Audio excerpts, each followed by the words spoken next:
Hey guys, it's Miss Kelly, and I'm going to be reading you a story today. And before we get started though, I would like to talk about our learning target like we typically do before we start a mini lesson in reading. And before we started learning from home, a lot of us were working on this learning target, and we were comparing and contrasting fairy tales. And so we're going to continue that. Last week you listened to the story Stone Soup, and we compared that version with another version of Stone Soup. And so we're going to be reading a different fairy tale. But before I tell you which fairy tale we're going to be reading, let's look at our learning target for this week. And I'm going to read it out loud to you, and it's right behind me. And it says, I can summarize stories to include important details, character traits, and comparisons between two texts. So we're going to be doing that this week. I know that seems like a lot, but we're going to start out today with summarizing. And we're going to be working together after I read the story with you to summarize this story. And so let me introduce what we're going to be reading. And the title of our fairy tale is Hansel and Gretel. Hansel and Gretel is an older fairy tale that's been retold many, many times before. And so you may have heard of a version of Hansel and Gretel before. And so this may be similar, it may be a little different, but different authors retell these fairy tales. And this one is retold by Rika Lesser. And so we're going to see how her version goes, okay? So again, the title is Hansel and Gretel.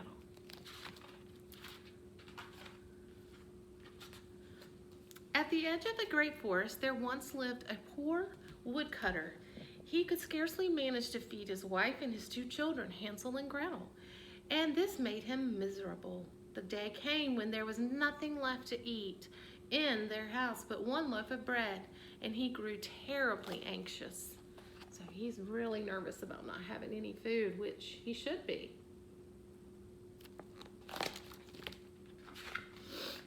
His wife said to him that evening as they lay in bed, "Listen, husband, there is something you must do if we are all going to not starve. Early in the morning, take the two children, give them what little bread we have, and lead them into the forest. Build a fire for them, and while it is burning, go away and leave them there alone." For a long time, the man could not reconcile himself to his wife's plan, so he's not happy about that plan. But she would give him no peace until he finally agreed.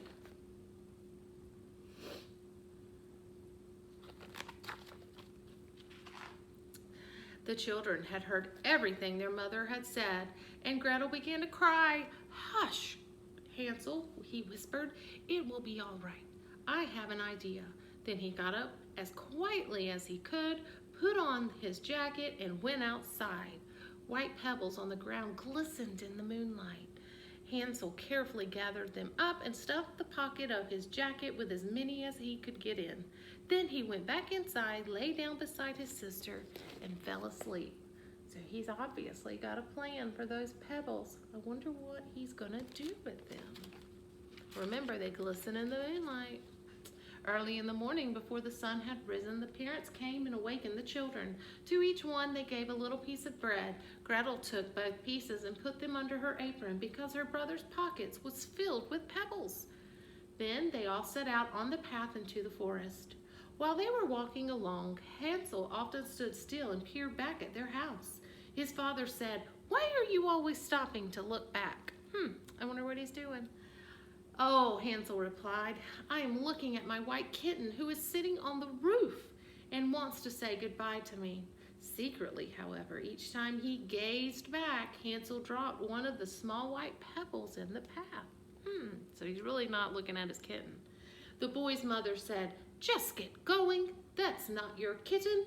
It is the morning sun shining on the chimney." But Hansel kept gazing back, and each time he did, he let another pebble fall.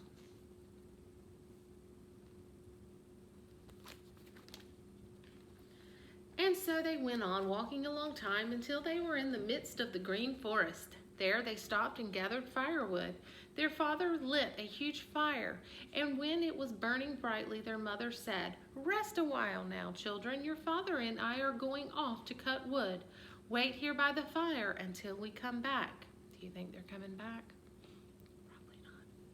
The children sat by the fire and ate their bread. They waited until nightfall, but their parents did not return.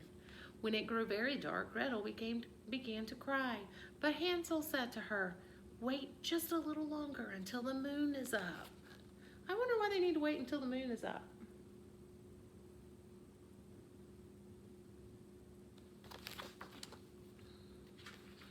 And when the moon was up, the white pebbles gleamed. Oh, that's why they had to wait until the moon was up. And showed them the way. Hansel took Gretel's hand, and together they walked all through the night. In the morning they reached home. Their father rejoiced to see them, for he had not been happy about what he had done. But their mother was angry.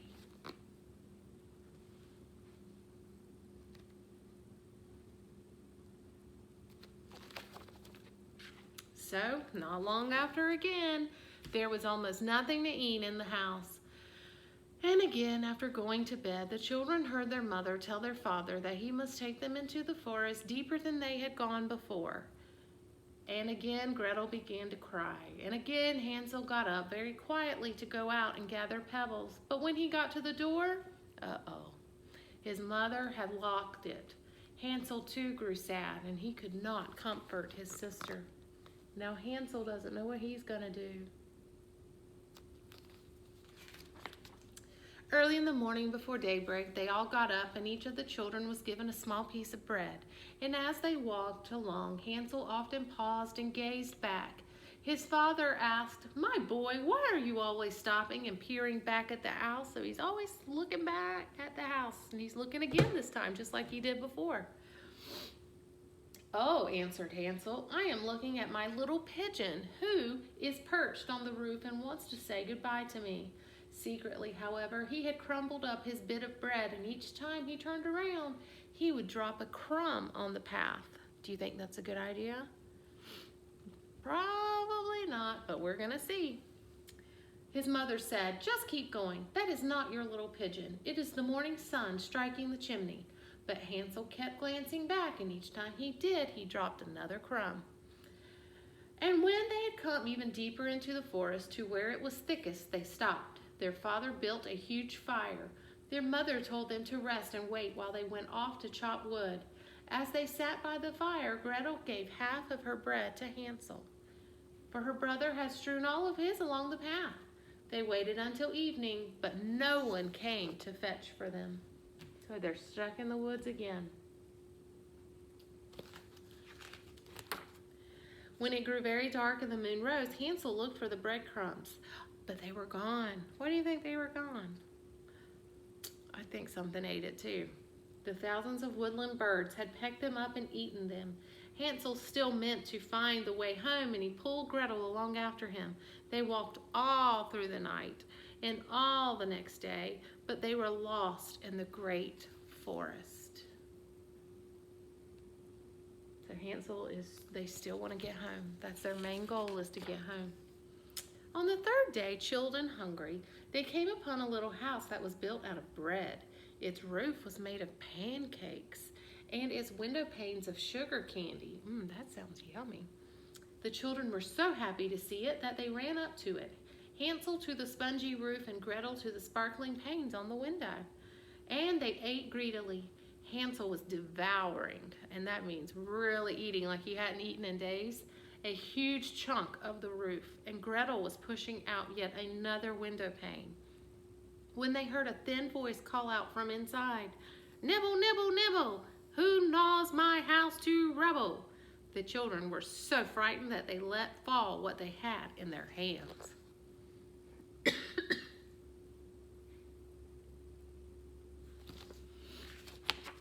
And just then, a gnarled old woman came gliding out the door. When she caught sight of the hungry children, she wagged her head and said, "Oh, you poor little things, come along with me. There's plenty to eat inside the house. I'll take good care of you." And she took them both by the hand, led them inside her house, and served them a fine dinner. Wow, that was nice. Then she made up their bed, and the tired children lay down and fell fast asleep.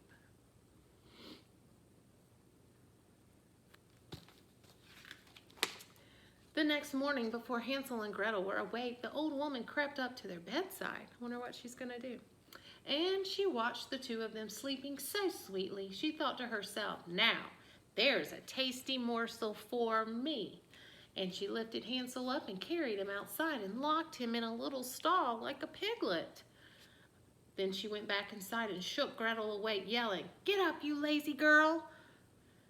Go out to the well and draw water, and then get to work and make something good to eat. Your brother is in that stall over there. First, we are going to fatten him up, and then, when he is fat, I will eat him. Oh no. Turns out she's not very nice at all. They have a problem. Gretel was terrified of the old woman and had to do as she was told. Every day she brought Hansel water and lots of good food to eat. She herself got nothing but crayfish shells, and each day the old woman went to Hansel's stall and told him to stick out one of his fingers so she could feel if he was growing plump. And each day Hansel held out a bone instead of his finger. Now that's clever. She's thinking he's not getting fat, so she won't eat him. One evening, after 4 weeks had gone by and it still seemed that Hansel was growing no fatter, the old woman said to Gretel, now be quick about it. Go out and fetch water to fill the cauldron. Tomorrow morning, whether or not your little brother is fat, I am going to slaughter and boil him. While you are getting the water, I will be kneading dough. We'll bake bread while he's cooking. Oh no, I wonder what's going to happen.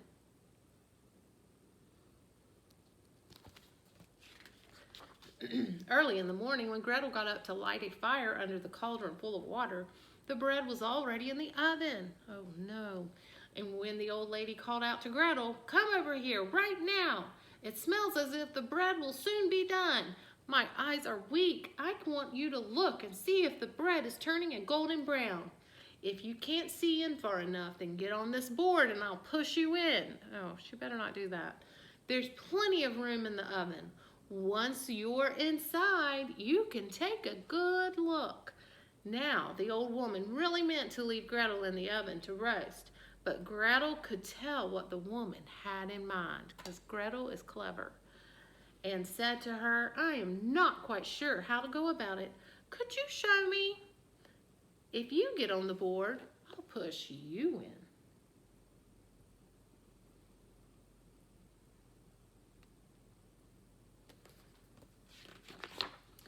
And the little old woman sat on the board and Gretel pushed her into the oven as far as she could. Then she slammed the door and fastened its iron bolt. Inside the oven, the old woman screamed and howled, and while Gretel was running away, the old witch burned to ashes. Gretel ran directly to Hansel's stall and let him out. She told him what she had done, and the happy children hugged. I'm sure they are happy.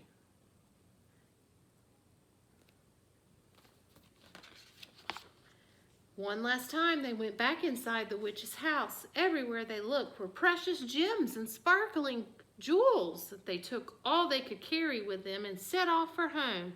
They walked and walked, and at last the woods began to look familiar.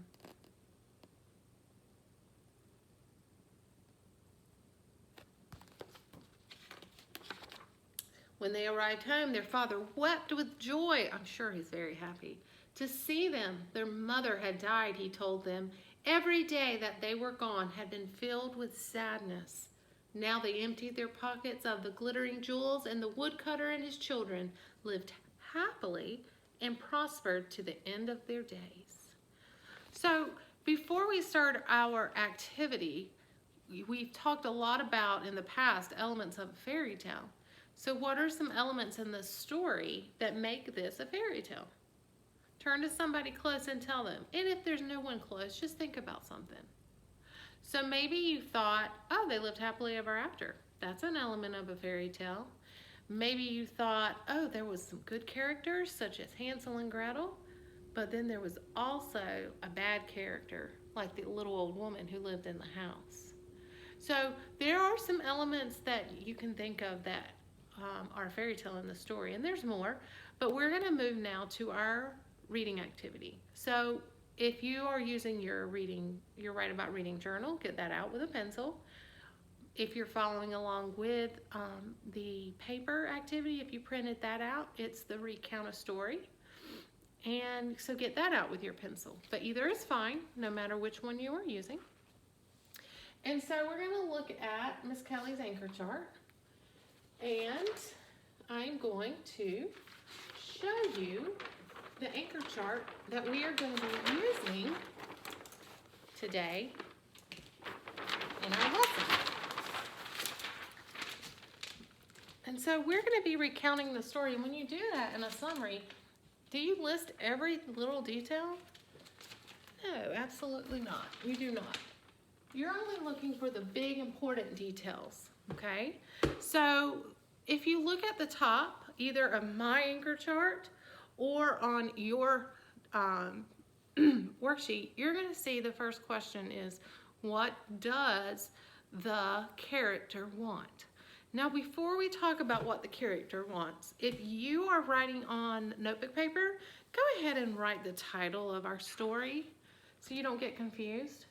So the title is Hansel and Gretel, and you can pause right now so you can see the title and get it copied, and then just start playing again when you're ready. So our title's at the top, so let's get back to our first question. What does the character want? And we typically think of the main character when we are trying to answer this question. And when you answer this question, this will help guide your answers. So we first got to answer, what did the character want? And we're going to specifically talk about Hansel right now. What did Hansel want more than anything? What was he trying to do? From the beginning of the story, when they were first left in the woods, until they got to the little old lady's house. What was he trying to do? Yes, he was trying to get home. That was his purpose throughout the story. So either on your worksheet or in your notebook, I would like you to write, Hansel wants to get back home.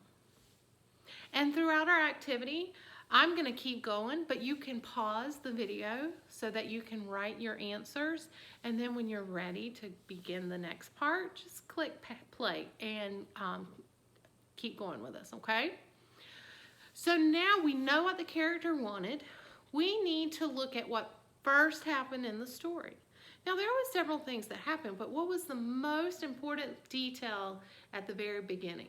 Okay, how did he even get away from home? So the first detail is that there is not enough food for everyone in the house. That's why the mother suggested to the father that they take the kids somewhere else because there's not enough food. And so that's their way of getting rid of the problem. So first, there is not enough food for everyone. And that's what starts our story out. So go ahead and copy that onto your paper or into your notebook. And so now we're going to look at then. So what happened? Because there was no food, there wasn't enough food for everyone, what happens? So then the parents left Hansel and Gretel in the woods. So that's what happened next.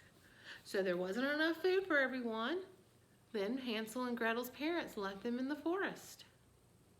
So that's what happened next. Go ahead and copy your answer down. And so now we're going to look at next. So next, what happened? Next, Hansel and Gretel find a way home. But their parents leave them again. So it happens twice. Okay? Go ahead and write that. And then we're back to then again. We have another then. So they left them again. And so then Hansel and Gretel came to a candy house where an old lady lived. She was nice at first, but trapped them. Excuse me, but trapped them. So that's what happened then. So go ahead and copy that answer down, and it may not be word for word as Miss Kelly's, and that's okay. But as long as you're telling the same response, similar response, that's what we're looking for.